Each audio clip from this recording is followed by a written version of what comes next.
আপনারা দেখবেন যখন আজান চলতে থাকে মসজিদে, তখন দেখবেন কুকুর ঘেউ ঘেউ করে উঠে এবং লাফাতে থাকে। জিনদের এমন কিছু আওয়াজ আছে যেটা আপনার কান পর্যন্ত পৌঁছায় না, কিন্তু সে অত্যন্ত ভীত সন্ত্রস্ত হয়ে যায়। জিনদের ওই আওয়াজে কুকুর শুনতে পায়। অনেক সময় বিড়াল দেখবেন হঠাৎ করে কানটা খাড়া করে ফেলেছে। বিড়ালের শরীর আল্লাহ তাআলা এমন কিছু ছোট ছোট জারথুম, এমন কিছু বিষয় আল্লাহ তাআলা দিয়ে রেখেছেন যেটার কারণে জিনরা বিড়ালের সামনে আসতে ভয় পায়। ঘরের মধ্যে কোন কোন জিনিস থাকলে জিনেরা আকৃষ্ট হয় এবং ক্ষতি করার চেষ্টা করে, অত্যন্ত গুরুত্বপূর্ণ বিষয়। জিনরা আমাদের সাথেই থাকে এবং কারিন নামক জিন আমাদের সঙ্গেই বেঁধে দেওয়া আছে। প্রত্যেকের সঙ্গে এক একটা কারিন নামক জিন আছে। কারিন নামক জিনটা আমাদের সঙ্গেই থাকে, আমাদের সঙ্গের সঙ্গী হিসাবেই থাকে, তবে ভালো সঙ্গী হিসাবে না। সে সবসময় আমাদেরকে ওয়াসওয়াসা দেয়, গুনাহের কাজ করার ব্যাপারে সে আমাদেরকে প্রলুব্ধ করে। এবার আসুন, ঘরের মধ্যে কোন কোন জায়গায় কোন কোন বিষয়ের কারণে জিন আসে। যেমন ধরুন, আমাদের ঘরের মধ্যে আমরা অনেক সময় জুনজুনি রাখি এবং পর্দাগুলোর ভিতরে এখন স্টাইলিস্ট যে পর্দাগুলো রয়েছে, ওই পর্দাগুলোর ভিতরে আপনি দেখবেন যে জুনজুনি বাজতে থাকে। এগুলো আমরা এখন প্রত্যেকের ঘরে এখন ফ্যাশনেবল এই পর্দাগুলো ব্যবহার করি এবং সেখানে জুনজুনি বাজতে থাকে।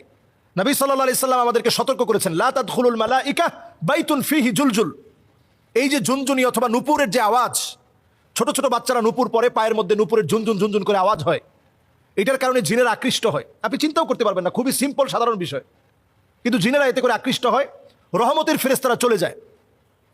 এরপরে আপনার ঘরে অনেক সময় আমরা দেখা যায় ছোট ছোট বাচ্চাদেরকে পেশাব করিয়ে একটা কমোডের মধ্যে পেশাবটা জমিয়ে রাখি, অথবা হাই কমোডে পেশাব করে ফ্লাশ করি না। এই কারণে জিন আপনার প্রতি আকৃষ্ট হয়, ক্ষতি করার চেষ্টা করে। বাউলুন মুনকাতা, হাদিসের মধ্যে বলা হয়েছে যে কোথাও যদি পেশাব জমিয়ে রাখা হয় তাহলে ওই জায়গা জিনের কাছে পছন্দের জায়গা হয়। তাহলে এই জায়গায় পরিষ্কার পরিচ্ছন্নতাকে নিশ্চিত করা। এরপর নবী সাল্লাল্লাহু আলাইহি সাল্লাম আমাদেরকে হাদিসের মধ্যে জানিয়েছেন, জিলদু নামির, বিভিন্ন প্রাণীর চামড়াকে আমরা, মৃত প্রাণীর চামড়াকে আমরা ঝুলিয়ে রাখি। বিদেশ গেলে দেখবেন অনেকে হায়নার চামড়া নিয়ে আসে। এটা আপনি খুব স্বাভাবিকভাবে নিচ্ছেন অথবা মনে করছেন এই হায়নার চামড়া দিয়ে কালো জাদু করা হয়, অথচ এই চামড়া, বাঘের চামড়া, হরিণের চামড়া, বিভিন্ন চামড়া আমরা ক্যালিগ্রাফি হিসেবে অথবা একটা ওয়ালমেট হিসেবে আমরা আমাদের ঘরের মধ্যে সাজিয়ে রাখি। নবীজি সাল্লাল্লাহু আলাইহি ওয়াসাল্লাম সতর্ক করে গেছেন, এটা জিন ঘরের ভিতরে আকৃষ্ট হওয়ার একটা কারণ। নবী আলাইহিস সালাতু ওয়াস সালাম এরপর আমাদেরকে সজাগ সচেতন করলেন, জিন ঘরের ভিতরে আকৃষ্ট হওয়ার আরেকটা কারণ কাতিউ রাহিম, আত্মীয়তার সম্পর্ক যে ঘরের মধ্যে থাকে না। সন্তান হয়ে মাকে দেখতে পারে না, সন্তান হয়ে বাপকে দেখতে পারে না, সন্তান হয়ে আত্মীয় স্বজনের খবর তো নেয় না, নিজের ভাইয়ের খবর নেয় না। এইরকম ব্যক্তিদের ঘরে দুষ্ট জিনেরা আসে। রহমতের ফেরেশতারা এমন ঘরে থাকে না, দুষ্ট জিনেরা এই ঘরের ভিতরে আসে। এরপর নবী সাল্লাল্লাহু আলাইহি ওয়াসাল্লামের হাদিস থেকে বোঝা যায় যে ঘরের ভিতরে পুতুল থাকে, তাসাউর, বিভিন্ন রকম মূর্তি থাকে, বিভিন্ন রকমের ছবি থাকে। এই ঘরগুলোর ভিতরে রহমতের ফেরেশতারা আসে না। এরপর হাদিস থেকে বোঝা যায় নবীজি সাল্লাল্লাহু আলাইহি সাল্লাম আমাদেরকে জানিয়ে গিয়েছেন, যেই ঘরের ভিতরে কোরআন তেলাওয়াত থাকে না, ওই ঘরের ভিতরে রহমত থাকে না। ওই ঘরটা একটা নির্জন বাড়ির মতো পড়ে থাকে, যে ঘরটার মধ্যে কোরআনুল কারীমের তেলাওয়াত হয় না। এজন্য ঘরের ভিতরে কোরআনুল কারীমের তেলাওয়াতকে ইনশিওর করা। প্রয়োজনে আপনি মোবাইল থেকে কোরআনুল কারীমের তেলাওয়াতকে ছেড়ে রাখুন, প্লাগ ইন কোরআন, সার্বক্ষণিক কোরআন তেলাওয়াত চলতে থাকে। এই ধরনের ডিভাইসগুলো এখন পাওয়া যায়। আপনি কোরআন কারীমের তেলাওয়াত আপনি ছেড়ে রাখেন, লাউডলি ছেড়ে রাখেন এবং শোনার চেষ্টা করেন। কোরআনুল কারীম তেলাওয়াত যখন বাজবে তখন অন্য মনস্ক না থেকে শোনার চেষ্টা করেন। সন্তানদেরকে অভ্যস্ত করেন। বাসার ভিতরে যখন খুব লাউডলি মিউজিক বাজানো হয়, এটা জিনদের আখড়ায় পরিণত হয়। এই জন্য মিউজিককে বাসা থেকে একেবারে নিষিদ্ধ করে দেন। আমাদের কলিং বেলে মিউজিক, আমাদের মোবাইলের রিংটোনে মিউজিক, আমাদের বাচ্চাদের খেলনার ভিতরে মিউজিক, ছোট বাচ্চাদের জুতার ভিতরে পর্যন্ত মিউজিক, এবং দেখবেন সাইকেল কিনেছেন সেটার বেলের ভিতরে পর্যন্ত মিউজিক, সব জায়গায় মিউজিক। এই মিউজিক জিনদেরকে ডেকে আনে।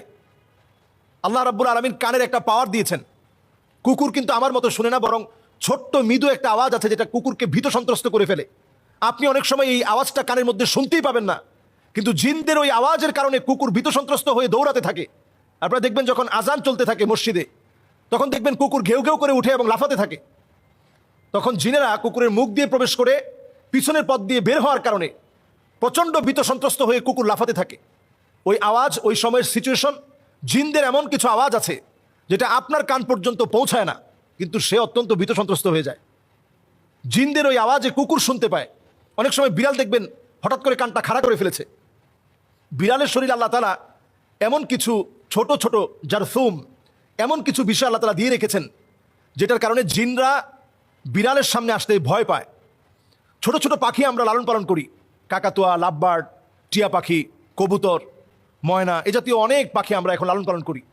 কিছু প্রকারের পাখি আছে যেগুলোকে জিন প্রচণ্ড ভয় পায়, এদের দিকে আকৃষ্ট হয়ে আসতে নিয়ে ভয়ে ভীত সন্ত্রস্ত হয়ে জিন চলে যায়। কিছু পাখি ঘরের মধ্যে বরকত নিয়ে আসে।